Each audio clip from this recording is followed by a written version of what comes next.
All right, I'm back. I know it's a little later today. Just been chilling. It's interesting when you start to watch yourself on video, some of the things that you pick up about yourself. First and foremost, I have a problem looking at the camera all the time. My eyes go up, they go down, they go everywhere. So I'm gonna work on that. One of the other things, I like to do this a lot right before I have a really poignant thought. So we're gonna see how many of these things that I can tick off my list as I continue to put these videos out. So you see a little different, and there I did it again, even noticed at that time. So you can see I've got a little different view today. My oldest son, Michael, thought that maybe for people watching on their computers or whatnot, wanted to see a better angle. I have no idea. I'm hoping you guys will start telling me some things, but I'm just doing it like this today to see what happens. Like I said, this is a huge learning curve for me. Hopefully one day I look back on these and laugh and not believe any of the videos that I put out, and maybe who knows what I'll be putting out. But I am going to talk about one of my favorite games that we play. This is actually a game that we use for pitching up to full swing, depending on who I've got in front of me. It's called EskiMOJO. Now, there is a lot of things that go on in this game, and I'm going to bring it closer to the camera. And I explain that partially because, again, my son asked, are all you going to do is stuff on putting? Well, no, but this is kind of where we're at right now. I've been wanting to do some speed training, but I can't go outside and make swings because not only is there a pandemic, there is a deluge of rain the last 2 days. Hopefully tomorrow we're gonna be able to take care of that. So I'm gonna bring this board a little closer. So you can see there is a lot of stuff going on in this board. The whole idea behind this game is to get Joe, EskiMOJO, right here, to the finish line. All right, so here's Joe. What we have to do this is we have to keep the temperature in the Arctic, which is a big task in itself. We have to keep the temperature above a reasonable level. Now, when we're playing outside, these are the yardages we hit to: 20, 30, 40, 50, 60. We use Spider Golf app. We use launch monitors, radars, things like that. Sometimes, depending if I've got some younger guys who are going to struggle, especially hitting at 100 yards, we'll play 20 to 30 yards. I can set my buckets out and estimate how far they hit it. It's all a carry distance game normally, and for every degree off carry-wise, say we're going to the 20, I hit it 19 yards, I'm going to subtract a degree. So this can be a game for 1 to 4 players. I've done it with 5 players. They get to take their best 4 shots.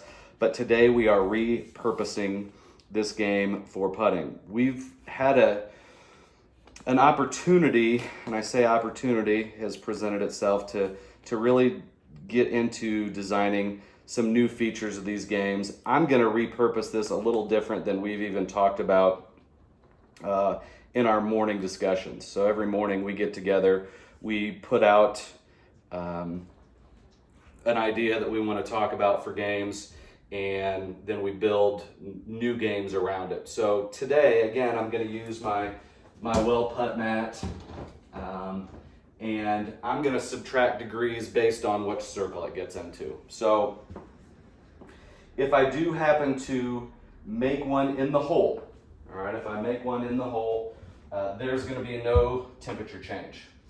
If I'm in this smallish circle, it's going to be 2 degrees of temperature change. Next circle is going to be 6. Circle after that, 8. If I'm outside the circles, it's going to be 10.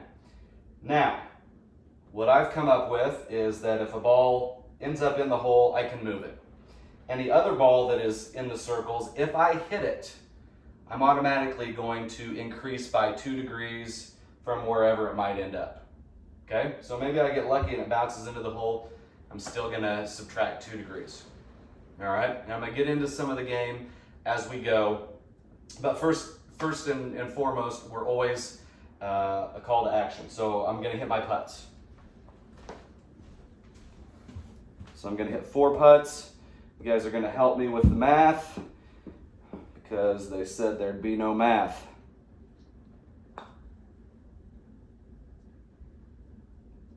All right, so I have got a 6-degree temperature change right off the bat.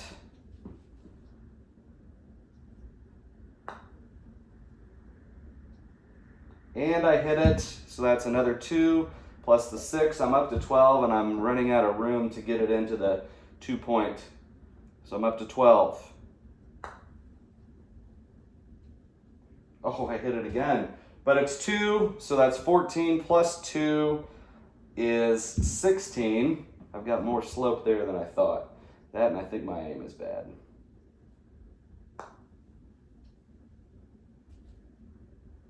All right, 2 more. So I had 6 plus 2, 8, plus 6 more, 14, plus 2 for being in that circle, 16 plus 2 more because I hit it, 18, and the last ball was 2 more, so I have to subtract 20 degrees right off the bat. So we are down to 80. Okay, so we are down to 80. Now, one of the best parts of the game, and this is what gets kids' brains lighting up. Depending on what round I'm in, I have a bag full of resources. There are things in this bag that can help me. There are things in this bag that can hurt me. So in this particular round, I get to grab 5 resources. Hopefully I'll grab 5 different resources, but I'll go into all of them. All right, first one, Joe's Life. That's a great one. Got to put one of the resources back in the bag. Just make sure I'm not palming it because that was a good resource.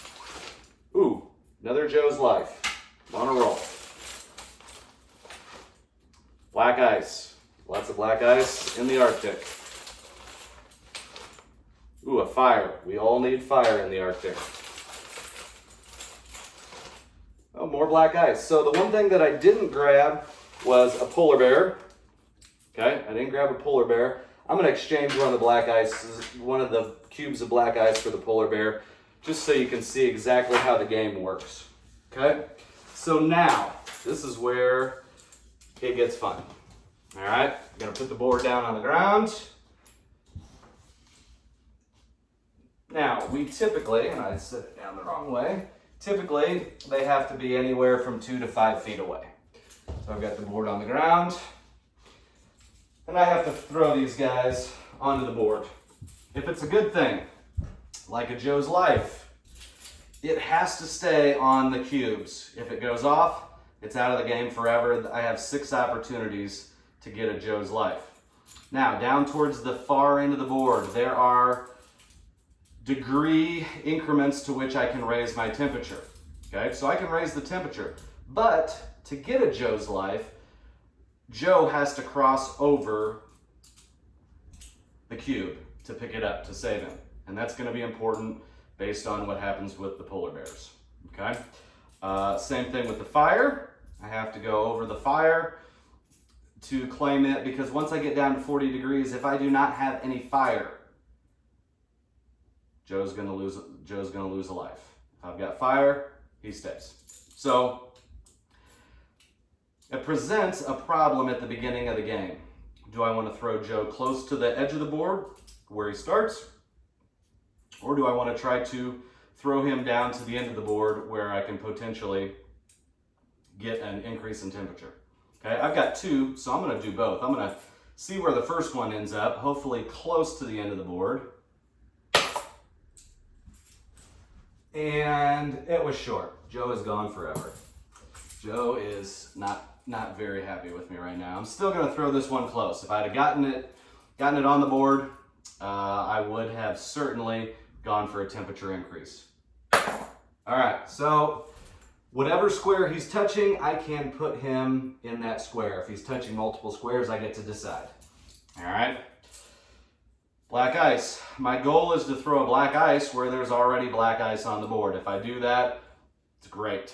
All right, I don't have any issues. If I throw it off the board, you're like, well, gosh, if he throws Joe off the board, he's gone. Black ice is gone. No, there are numbered squares where I will throw it. All right, if you've got a youngster playing this game who maybe isn't the best at golf yet, when they throw and they get a great throw, their eyes light up. Okay, so that is, I'm going to put that in between the two black ice. And you'll see all these here in a second. I got a polar bear. I'm going to try and throw him further down the board to where he may not impact me. But we'll talk about him in just a minute. All right, so he's behind Joe right now, but I'm going to move him behind the black ice. And then I've got the fire. So I'm going to try and get this fire as close to the edge as I can. And that was lousy. So, but I'm going to move it closer. Now, I've got some decisions. I get to move Joe 4 spots every turn regardless. And based on where the polar bear is right now, my best option is to get close to Joe and move it straight ahead 4 spots, because I know that polar bear is going to move up or down at least 1 spot once I spin the pulley algorithm. So I'm going to move Joe. I'm going to move him 4 spots. 1, 2, 3, 4. I'm going to get my spinners. We're going to spin this thing. I'm going to bring it up there so you can see this. And this is what everybody waits for with anticipation. All right, so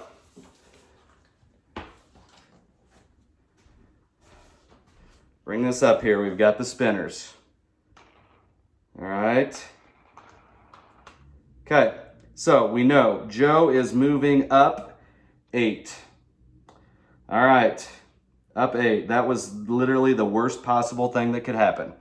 1, 2, 3, 4, 5, 6, 7, 8. He's in the same spot. Now, the bad part is he is moving this direction. Well, guess who is right in his path? Joe. So, if he passes over me, I'm done. I have 0 lives. Game is over. We start over. Regardless of the temperature, he would move 10 spots. 1, 2. He eats Joe. I start over. 3, 4, 5, 6, 7, 8, 9, and 10. But game is over. We start over. So you can see that not only is this game a game where your golf skill will be challenged. You can see there, I hit 4 really good putts. 4 really good putts, but they weren't the best, okay? If we're doing carry distance, think about these numbers and what a junior golfer could do, what a junior high golfer could do, what a high school golfer could do. How is this going to challenge them and their skill set? And again, we repurpose these games all the time. All right, and that's okay.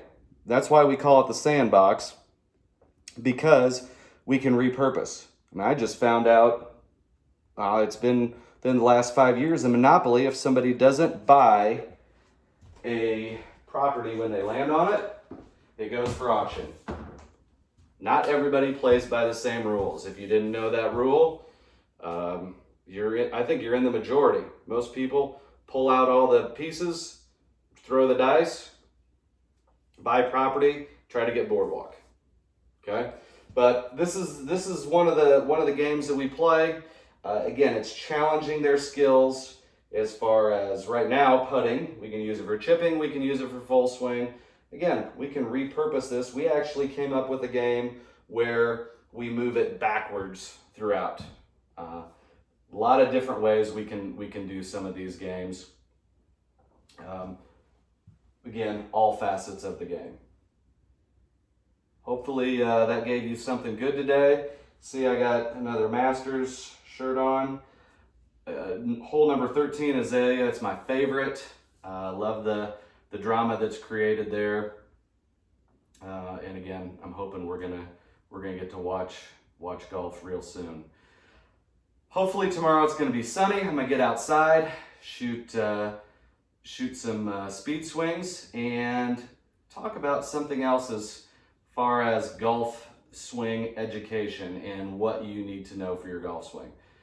Again, if you have any questions, you want to ask me anything golf related, please shoot me an email, a text, and I'll get back to you as soon as I can. Have a great day.